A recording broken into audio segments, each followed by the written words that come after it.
لوگوں تمہارے پاس تمہارے پروردگار کی طرف سے نصیحت اور دلوں کی بیماریوں کی شفا اور مومنوں کے لیے ہدایت اور رحمت آ پہنچی ہے۔ کہہ دو کہ یہ کتاب اللہ کے فضل اور اس کی مہربانی سے نازل ہوئی ہے، تو چاہیے کہ لوگ اس سے خوش ہوں،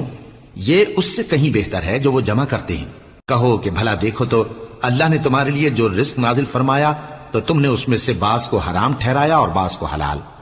ان سے پوچھو کیا اللہ نے تمہیں اس کا حکم دیا ہے یا تم اللہ پر جھوٹ باندھتے ہو؟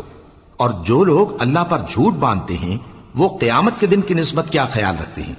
بے شک اللہ لوگوں پر مہربان ہے، لیکن اکثر لوگ شکر نہیں کرتے۔ اور تم جس حال میں ہوتے ہو، یا قرآن میں سے کچھ پڑھتے ہو یا تم لوگ کوئی اور کام کرتے ہو، جب اس میں مصروف ہوتے ہو تو ہم تمہارے پاس ہوتے ہیں، اور تمہارے پروردگار سے کوئی ذرہ بھر بھی چیز پوشیدہ نہیں رہتی، نہ زمین میں اور نہ آسمان میں، اور نہ کوئی چیز ہے اس سے چھوٹی اور نہ بڑی مگر کتاب روشن